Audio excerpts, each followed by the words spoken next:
Oke, shalom anak-anak semuanya. Selamat pagi, kembali lagi bersama Mr. Edi di renungan hari ini. Hari ini Mr. Edi nggak sendirian ya, tapi hari ini Mr. Edi ditemanin sama guru-guru yang kece. Dan kita sama-sama mau memuji Tuhan, kita sama-sama mau meninggikan nama Tuhan. Yuk sama-sama kita naikkan satu pujian ini ya.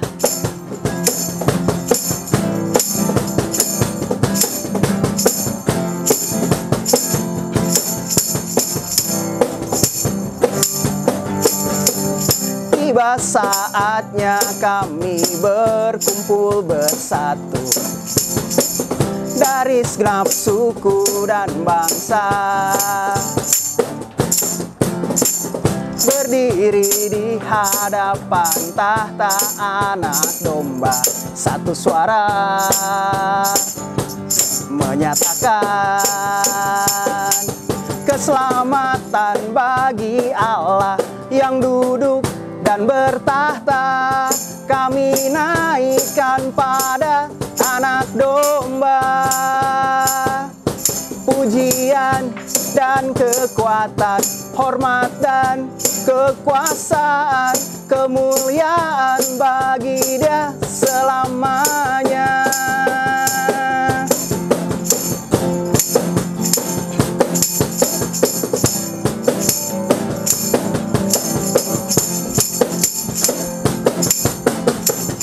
Tiba saatnya kami berkumpul bersatu dari segenap suku dan bangsa,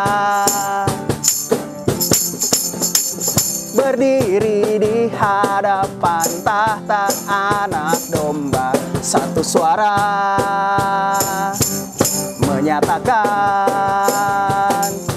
keselamatan bagi Allah yang duduk dan bertahta. Kami naikkan pada Anak Domba pujian dan kekuatan, hormat dan kekuasaan, kemuliaan bagi Dia selamanya. Keselamatan bagi Allah yang duduk dan bertahta. Kami naikkan pada Anak Domba pujian dan kekuatan, hormat dan kekuasaan, kemuliaan bagi Dia selamanya. Kemuliaan Tuhan, kemuliaan bagi Dia selamanya. Kemuliaan, kemuliaan bagi Dia selamanya.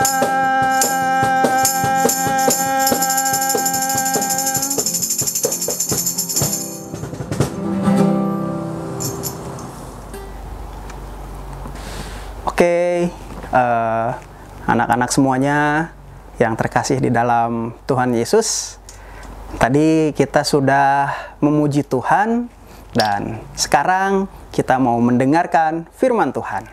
Yuk sama-sama kita tundukkan kepala kita mau berdoa ya. Tuhan Yesus yang baik, terima kasih untuk penyertaan Tuhan di dalam hidup kami masing-masing.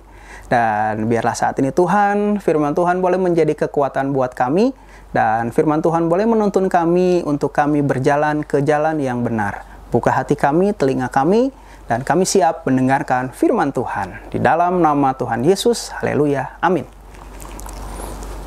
Ya, renungan hari ini, Mr. Edi ambil judul atau kasih judul, taat lebih baik daripada korban persembahan. Ya, taat lebih baik daripada korban persembahan. Ya, bahan Alkitabnya ini lumayan cukup panjang ya. Ada dari kitab 1 Samuel. 1 Samuel pasalnya yang ke-13 sampai yang ke-15 ya. Kalau kita baca semuanya ya waktu kita nggak akan cukup ya. Untuk membaca satu pasal saja mungkin sudah beres ya. Ya, nanti anak-anak atau adik-adik sekalian bisa baca di rumah ya tentang firman Tuhan ini ya. Ini menceritakan tentang Saul. Ya, dari kesimpulan ini dari semua firman Tuhan ini Mr. Edi cuma kasih kesimpulan ya dari cerita ini ya. tentang Saul, Raja Saul, yaitu seorang raja pertama dari bangsa Israel yang Tuhan pilih menjadi seorang raja. Akhirnya Tuhan tolak Saul menjadi raja atas Israel. Lah, kenapa Tuhan yang milih tetapi Tuhan juga yang menolak gitu? Ya, Tuhan yang memilih tapi Tuhan yang menolak, ya. Seperti itu. Dan ada beberapa alasan. Kalau misalnya kita bisa baca di sini, Saul itu ditolak Tuhan menjadi raja atas Israel. Ya, yang pertama itu ya, Saul ditolak menjadi raja karena Saul itu berani mempersembahkan korban bakaran kepada Tuhan yang seharusnya dilakukan oleh Samuel. Dalam hal ini Samuel itu adalah seorang imam.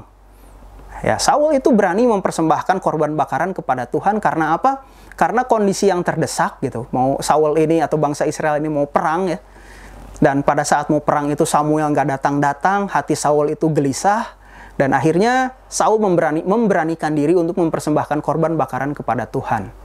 Niatnya sih baik gitu ya, untuk mempersembahkan korban bakaran kepada Tuhan. Tetapi itu tidak berkenan kepada Tuhan. Dan itu adalah salah satu perbuatan yang tidak mentaati aturan Tuhan. Karena untuk mempersembahkan korban bakaran itu bukan dilakukan oleh raja, melainkan dilakukan oleh imam. Ya. Dan yang kedua, mengapa Saul ditolak menjadi raja?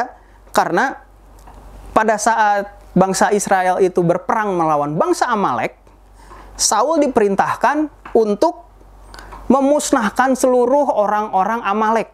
Baik itu rajanya, baik itu rakyatnya, baik itu ternak-ternaknya. Tetapi apa yang terjadi? Saul tidak taat. Tidak taatnya kenapa? Saul itu hanya memusnahkan rakyat dari bangsa Amalek ini.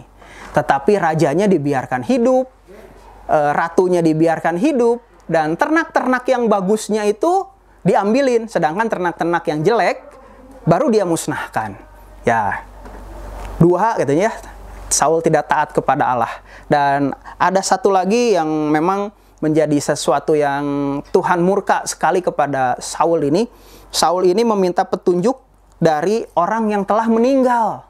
Wah, celaka banget gitu ya, bahwa orang yang masih hidup meminta petunjuk atau meminta sesuatu kepada orang yang telah meninggal. Dan itu merupakan salah satu perbuatan yang jahat di mata Tuhan. Sehingga dari ketidaktaatan Raja Saul ini, Raja Saul ditolak Tuhan menjadi raja dan roh Tuhan senantiasa meninggalkan Saul pada saat itu. Nah, di sini dari cerita ini ya, Mr. Edi menggarisbawahi tentang yang namanya taat. Apa itu taat? Taat itu menurut Kamus Besar Bahasa Indonesia mendefinisikan bahwa taat itu adalah tunduk dan patuh. Tunduk dan patuh terhadap segala sesuatu, atau bisa juga dibilang menjalankan segala perintah yang Tuhan berikan dan menjauhi setiap larangan yang Tuhan telah tetapkan. Yaitu definisi dari taat.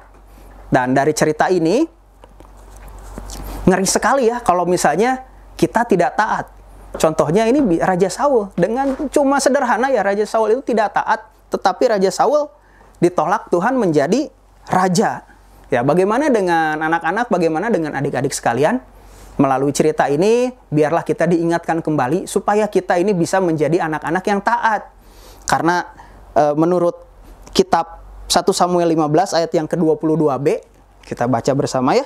1 Samuel 15 ayat yang ke-22b berkata, sesungguhnya mendengar lebih baik dari korban sembelihan, memperhatikan lebih baik daripada lemak domba-domba jantan. Sekali lagi, bisa dibacain.